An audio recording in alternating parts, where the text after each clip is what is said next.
Hello again. Let's continue our discussion of solutions, aqueous solutions. But this time we're going to focus on another quality of aqueous solutions, and that's going to be this idea of pH. Now, in any container of water, in any aqueous solution, some of the water molecules are going to be dissociating, breaking apart. Remember, water is H2O, but it's going to spontaneously, some of the molecules, break apart into OH minus, those are called hydroxide ions, and H plus, hydrogen ions. And so water dissociation is something that we should anticipate would be found in any aqueous solution. By the way, it's going to occur if I have a container of pure water. Anytime I have water, either as a solvent in a solution or water by itself.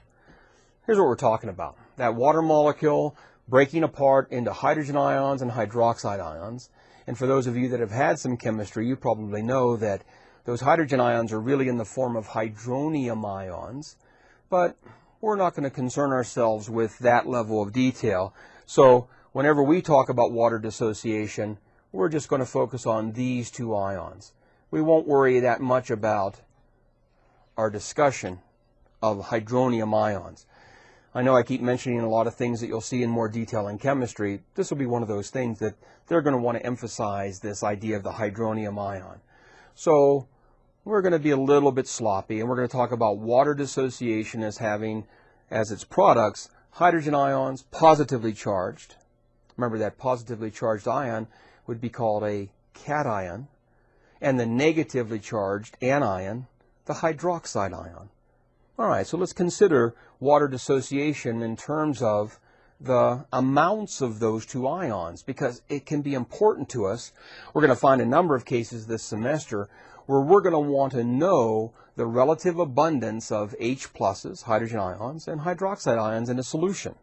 And so we're going to want to be able to have some way of describing or measuring or reporting the relative concentrations of those two ions in any solution. All right, first of all, let's define a couple terms. Let's think about these things I'm sure you've probably heard about that are called an acid and a base.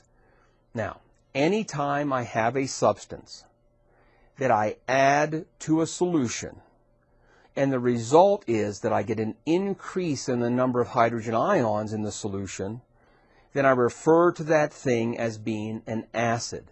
So notice, the key quality of an acid is that it's something that when you put it into a solution, it releases or it influences an increase in the number of hydrogen ions. Now, a base is, in essence, sort of the opposite, but we would focus on its effect in terms of hydroxide ions. A base is a substance that whenever I add it to a solution, the result will be an increase in the number of hydroxide ions present. Okay? Now, sometimes people call acids hydrogen ion donors. Well, that's okay. That's fine. That might be the way that they're causing the increase in the number of hydrogen ions. Sometimes people call bases hydrogen ion acceptors. Well, you think about it. If I go into a solution and I start grabbing up hydrogen ions, the result of my action is that there's going to be an increase in the number of hydroxide ions. So we're not going to worry about exactly how the acid or base does this. We want to know what the result of adding the acid or the base to the solution is. Once again, add acids, increase in hydrogen ions. Add a base, I get an increase in hydrogen ions, or you could think of it as a decrease in hydrogen ions. Once again, a base will cause an increase of hydroxide ions, but it also will result in a decrease in hydrogen ions. All right? Now, what if I have something that I put into solution, I mix it with water, and it releases ions, but neither one of those ions is hydrogens or hydroxides. In other words, it doesn't directly affect the hydrogen ion level or the hydroxide ion level. Well, then that substance would be referred to as a salt. So take a look at this illustration. You'll see that example. Notice here we have an acid, and you can see what the result is. There's an increase in the hydrogen ions present in the solution. A base, what's the result? An increase in the hydroxide ions of the solution. Remember, you could also define a base as something that causes a decrease in hydrogen ions. And then finally our salt, look what it's done. It's produced ions when it went into solution, but neither of the ions were hydrogen or hydroxide. And so that would be our definition of a salt.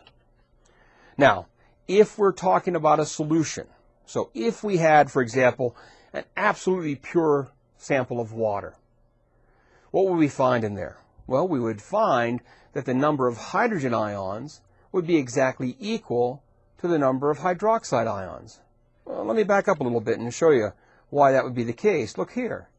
If every time a water molecule breaks apart, I get one hydrogen and one hydroxide, okay, and anytime this is reversed and the hydrogen and the hydroxide go back together to make water, you can see that if I had pure water, that the number of hydrogen and hydroxide ions would be exactly the same.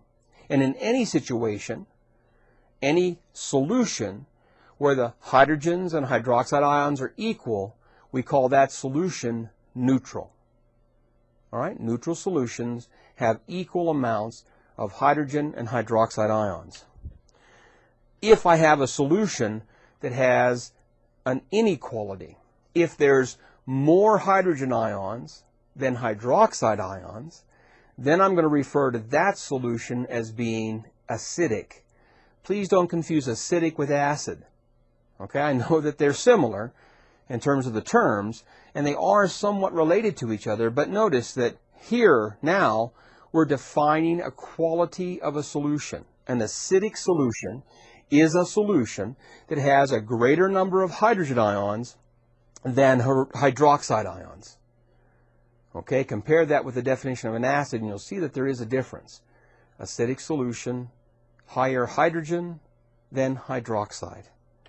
A basic solution is going to be a solution that has a greater number of hydroxide ions than hydrogen ions.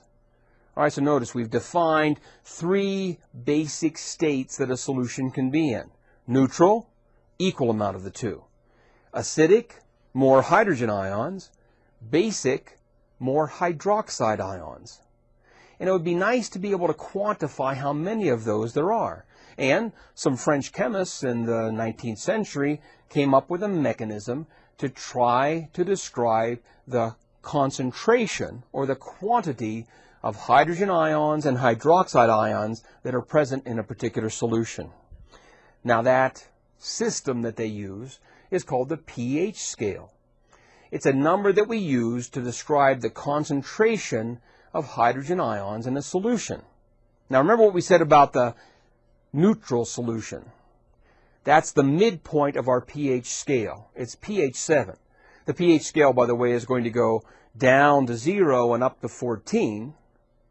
Okay? And 7 is the midway point on the pH scale.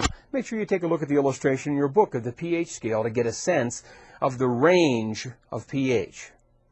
Now we said that neutral meant that we had exactly equal amounts of hydrogen ions and hydroxide ions. And notice, here's the quantity of those that are present. We have 1.0 times 10 to the negative 7th moles of hydrogen ions in 1 liter of solution, and we would have 1.0 times 10 to the negative 7th moles of hydroxide ions in 1 liter of solution. Now, that's a fairly complicated way of describing that solution, so these chemists wanted to come up with a shorthand way of representing it. In a very crude way, my crude translation of the French, this pH you could think of as meaning the portion of the solution, the portion that's hydrogens. What they did was they did a mathematical conversion of this long expression. In essence, what that did, as they converted it mathematically, was that they pulled this exponent out. And that, in its positive form, became the pH number. So when I say pH 7, it's a shorthand way for saying 1.0 times 10 to the negative 7th moles of hydrogen ions per liter. It's a shorthand way of representing the concentration of hydrogen ions. Now notice, if I know that there's 1.0 times 10 to the negative 7th hydrogens, then that must mean that there's 1.0 times 10 to the negative 7th hydroxides, because in this neutral solution they're equal. Now, an interesting feature of this scale, the way they designed it, is that the two exponents of the concentrations of the hydrogen ions and hydroxide ions always add up to 14. All right? So whenever we have a particular hydrogen ion concentration, we can figure out the hydroxide ion concentration by knowing that those two exponents are going to add up to a negative 14. All right, so let's take a look at a couple solutions and look at some examples. If I say I have a solution that has a pH of 9, I'm saying I have 1.0 times 10 to the negative 9th moles of hydrogen ions per liter. Remember that this number is related to this number. That's where I got that negative 9 from. I took the pH value, I used it as a negative exponent in the description of the concentration of hydrogen ions. Now I automatically know how many hydroxide ions there are, because remember we said those two negative exponents are going to add up to negative 14. So if I have negative 9 for my hydrogen ions, my exponent for my hydroxide ions is going to be what? Negative 5. Okay? Add up to negative 14.